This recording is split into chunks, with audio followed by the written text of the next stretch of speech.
धोलावीरा की खोई हुई गाथा। भुज की एक शांत रविवार की दोपहर थी। गर्मी की छुट्टियां शुरू हो चुकी थीं और विदिता, स्वरा और विहान कुछ नया, कुछ रोमांचक करने को तैयार बैठे थे। तभी स्कूल से एक संदेश आया। शैक्षणिक भ्रमण का आयोजन किया गया है। जगह का नाम पढ़ते ही स्वरा ने चौंक कर पूछा, धोलावीरा, ये कहाँ है? विदिता मुस्कुराई। धोलावीरा भारत की सबसे पुरानी सभ्यताओं में से एक है। सिंधु घाटी सभ्यता का हिस्सा, करीब 5000 साल पुराना नगर। विहान की आंखें चमक उठीं। इतिहास को किताबों में पढ़ने से अच्छा है, चलो उसे जीकर आते हैं। अगली सुबह वे अपने पूरे वर्ग के साथ बस में सवार होकर धोलावीरा की ओर रवाना हुए।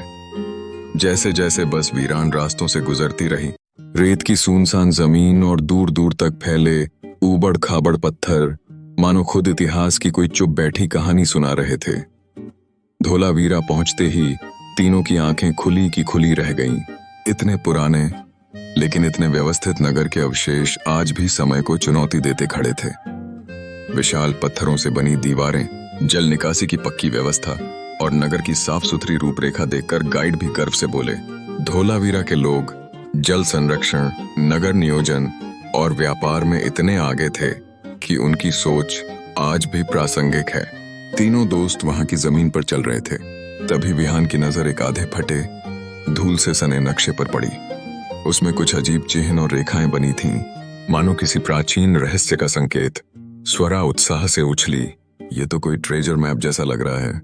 विदिता ने पास आकर गौर से देखा और कहा, ये तो सिंधु लिपि जैसी लगती है, शायद ये किसी मार्ग का संकेत है। अब उनकी यात्रा सिर्फ एक स्कूल ट्रिप नहीं रही। तीनों ने तय किया कि वे अब पर्यटक नहीं अपरके हैं, खोजी बनेंगे, इतिहास की परतों को खुद छूकर समझेंगे। नक्शे का पहला संकेत उन्हें एक पुराने कुएं की ओर ले गया।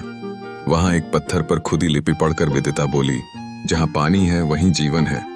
स्वरा मुस्कुराई।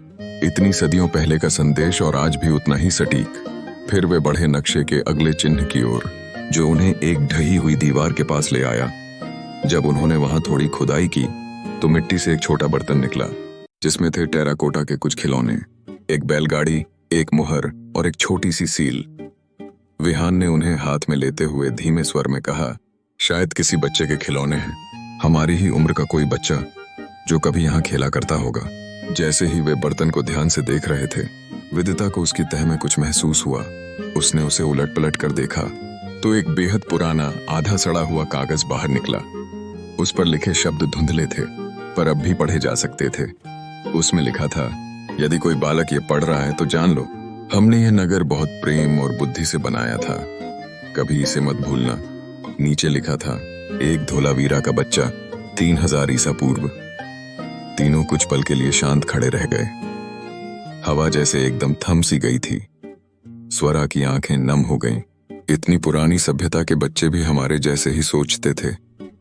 विहान ने धीमे से कहा, हम वाकई किसी खोई हुई दुनिया से बात कर रहे थे। विदिता ने वह कागज सावधानी से अपनी डायरी में रखा और बोली, अब यह कहानी हमारी है, उसे आगे बताना और बचाना अब हमारी जिम्मेदारी है।